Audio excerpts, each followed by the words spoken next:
The Civic. It's been known to many people around my age as a good first car, a good car to have through college, or just a good commuter car. This is the 2022 Honda Civic, and ever since Honda released pictures of it to the public on the internet, I've had one thought. Has it gotten too mature?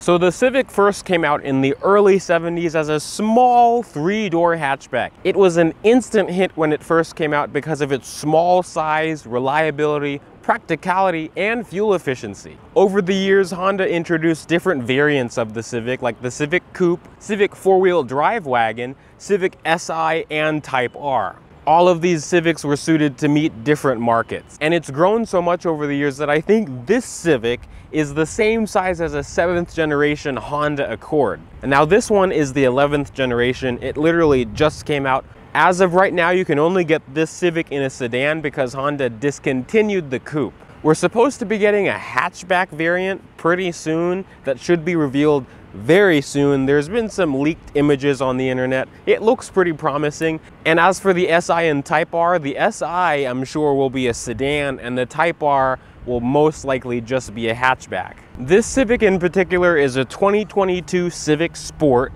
so it has the slower and I would say more reliable 2-liter K20 engine. It makes 158 horsepower. Honda kept the same powertrains from the last gen Civic. I'm okay that they kept them, but I at least wish that they added a little bit more horsepower. They make the same power as last year. This one is also painted in platinum white pearl. It's a really pretty color, especially in the sunlight today. It really shines. And clearly the Sport has a little bit of visual enhancements. It's no faster than a regular Civic LX. It just has the black wheels, which look really nice. Honda wheels have been looking a little bit weird lately, so I'm happy that Honda put a good looking set of wheels on this. And I do have to say, this is one of the few cars that the front end doesn't really match the back. The front is real aggressive and mean looking, and the back looks like a Jetta. It looks like a Jetta in the back to me, or just something soft and not aggressive and just non-confrontational. Don't get me wrong, I think it looks good. They're LED except the reverse and turn signal. It looks good, but it's just a little bit too soft for me. I'm hoping that the Si has some sort of more aggressive rear bumper. That might make it look a little bit meaner to me, but it's not horrible. The trunk of the Civic is pretty class competitive. The rear seat does fold, but it's not a 60-40 split. The whole back of it goes down. And then there's a bit of storage under here with a spare tire. It's a donut, but I'm glad that the car has a spare tire because everyone's getting rid of that. I've also got both of these together now. There's a Sport right there, but you can see something with these. The 10th gen Civic just looks a little bit more distinctive from the back, especially at night when the taillights are on. You can tell with those kind of crab claw taillights that it's a Civic. This just looks a little bit too much like everything to me. So right before I get inside, there's something that I noticed the first time I got in this. Well, first is the new key fob. This is the new key fob for 2022 Hondas. It still has all the same functions like lock, unlock, remote start, trunk release, and panic button, just a different shape. It feels a little bit better, looks a little bit nicer, it's a little bit rounder, but take a listen to what this sounds like.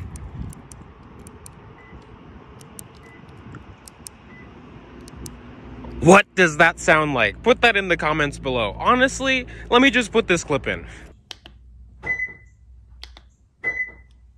But now, getting inside, I like that Honda added for the Sport models the actual passive key entry. So you could just leave your key in your pocket or your purse, then just grab the handle and it unlocks. Before, with the Sport models and the Civic and Accord, you had the push button start with the key fob, but you didn't have the passive key entry for some reason. So I like that they added that. The interior is pretty similar to most newer generation Hondas. The door panel is all, you know, hard touch on the top and then soft little soft touch for the armrest. This is cloth because the Sport has a cloth and also faux leather interior. Does look nice. The seats are somewhat supportive, not crazy like an SI. The Sport also just has manual seats, fully manual. But let's just get inside. And then the car makes a little bit of a song for you when you close the door. Interesting. I like the little chimes that new cars give you, but it's so hot, so let's turn it on. Still that same new Honda chime. Let's turn the air on. So since I'm using the air, this has single zone climate control, but it is automatic. Just like other Hondas, which I like, it's easy to use. You can just, get the fan right here, temperature, the different modes are right there. Very simple, bare bones, no looking around for screens and such like that. The steering wheel is new. It's a 4-spoke wheel. I like how it looks. It looks quite premium to me. So, it's leather wrapped, which is interesting for a Sport. I would expect, like a more plasticky steering wheel, but it has the fake stitching on it as well. It looks nice. On the left side of the wheel, you have audio controls and the controls for this little center display over here. I'll go into that in a second. And on the right side of the wheel, you have all your cruise control and adaptive stuff on this side. So for the adaptive cruise and then lane keep assist, which on Hondas, the newer Hondas, works really well. This controls the Honda sensing, so you can select through different menus over there. You could turn that on and off, and then traction control. But now let's listen to the horn. Actually has a meep meep horn just like any other Civic. Honda's been doing a good job with their more modern gauges, so you can control it with these buttons over here, the home button and then this scroll wheel. So if you hit home, it'll go through a bunch of different menus for you, and it's pretty easy to use, at least for the most part. If you're used to newer Hondas, it's all mostly similar. There's not a lot of menus in here like some other cars. I usually just leave it on the range and fuel. I also love how crisp and white the gauges are. Now, if you didn't notice already, it's only this side of the gauges that's actually digital. This side is analog, where the speedometer is. I like that. There's also a digital readout for the fuel down there, and there's no coolant temperature. Well, there's no coolant temperature gauge. There's only a blue light that comes on when the engine is cold. I mean, for newer cars and then people around my age, they don't really know what the gauges mean, so I guess that's okay. But this also has paddle shifters, which control the CVT. I think it does 7 gears. I'll talk about that in a second. This is the most eye-catching part of this car. First, I'll talk about a positive. I really like how modern this whole mesh grille over the air vents and just throughout the whole dash looks. Gives the interior a real nice look to it. Something that I don't like, well, I like how it looks, is the piano black. I love how it looks in the car. It makes it look nice and classy. They didn't do it too much, but over time this will get dirty and dusty. Even myself, as someone that constantly cleans my car, I'd have to keep a microfiber in the car. Down here, you just have one USB port and a power outlet. Some models can get wireless charging right here, but this is just a little storage tray. And like I said, this has a CVT, doesn't even have a low gear mode. I guess that's what you use the paddles for. And then a reverse camera, just like other Hondas, but I am surprised. This quality is not that good compared to other Hondas. It does steer with the wheel, and it has 3 different views, like a wide view, a normal view, top-down view, and then a wide-angle view, which it is helpful that a basic car like this has a backup camera, but I wish the quality was a little bit better. Now that I'm onto this screen, this is the lower-end 7-inch touchscreen display for the Civic. On the EX, EXL, and Touring, you can get a better looking screen, and it's 9 inches, and it has a little bit more doohickeys on it, but this one is still really good. This is on the LX and the Sport. It has Apple CarPlay, Android Auto, Bluetooth, the backup camera, of course, and it's really responsive. Like, you could just like click, click, click. Well, now it's trying to make me search through my phone, but like just click, click, click. It's really responsive. There's not a lot in this because, it's the lower end system. Honda wants you to get the fancy models for the fancy options, but it still is a nicely equipped head unit. And the audio system sounds pretty decent for the basic system. Let's see, I don't know what copyright-free music I could find on here. This, probably, but take my word, it's decent. If you want a better audio system, the Touring gets a Bose stereo system with, I think, 11 speakers. That one sounds a lot better than this. You can definitely tell the difference in quality. Over by the glove box, it is damped. It's not small, but it's not too large. Not bad. And then, yeah, this one is the Sport, so there's no sunroof. And then LED lighting inside, too. Wow.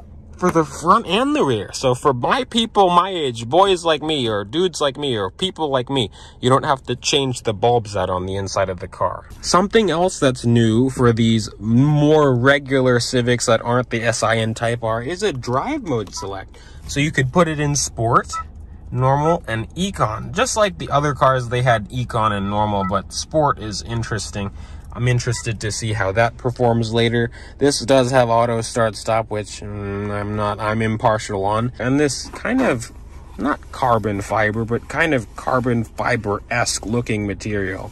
It looks nice, and it's not shiny, so it doesn't look like it would scratch.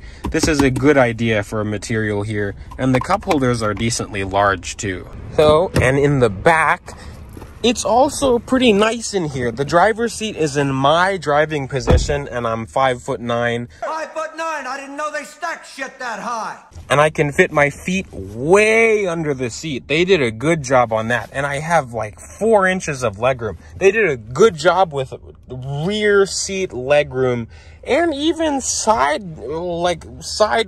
room in here. I am surprised. This one doesn't have an armrest in the middle. I'm not sure if the higher end models will have an armrest, but this one doesn't.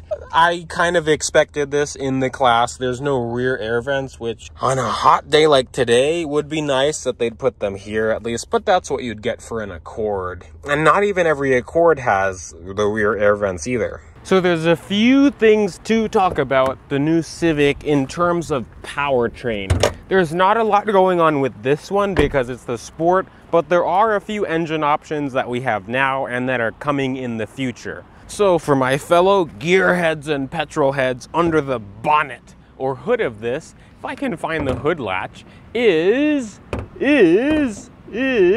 oh, here we go. It's a 2-liter dual overhead cam 4-cylinder, but it's nothing crazy. It makes 158 horsepower and 138 pound-feet of torque, and that's front-wheel drive and only through a CVT. I know, the old Civic Sport had the option of a 6-speed manual, but Honda completely discontinued that. The only manual Civics that we will get for this generation will be the SI and the Type R. This is the base engine that comes with the LX and the Sport, and then the EX, EXL, and Touring get the 1.5-liter, 180 horsepower 4-cylinder engine. The SI gets a slightly tuned up and beefed up version of that same 1.5-liter turbo. It makes around 205 horsepower as of now. And then the Type R also gets a K20, but it's a different block than this. It's beefed up and a lot more powerful, and that makes around 306 horsepower. I'm also not sure if Honda is going to boost numbers on those because Honda has not said anything about the SI or Type R's power figures. For fuel economy, this one gets 30 in the city, 37 on the highway, and 33 combined. So honestly, if you're used to driving any sort of newer Honda, this feels pretty similar. Just in terms of steering and ride comfort, this does not feel that far off compared to the last Gen Civic. I'm gonna pull on this road. I have AC on and I'm in normal mode, but let's see.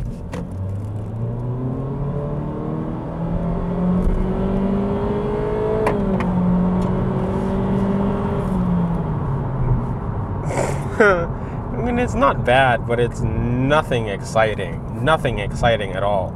I honestly think for the average driver, it's perfectly fine. It's not intimidating. But the road noise is pretty loud. I don't know if it's the tires that they put on this car or what, but it's louder than I'd like. I still have AC on, but I don't think it, let's see. 40. So it does fake shifts once you start rolling into it. Let's see how it does this roundabout. The throttle is still real doughy. And when you're just normally accelerating, not wide open throttle, it does rev like a CVT. The steering is light and effortless. Even at high speeds, it's just easy to maneuver, which is nice. Well, let's see. So the tires are where you could see the limitations of it. Because there's not a lot of body roll. It's not terrible, but the tires feel a little bit wiggly, and it's warm out, so the tires are definitely warm enough. So I'm getting on the highway, and I'm gonna turn air conditioning off. I'm not sure if that makes a difference with these newer cars, but let's see.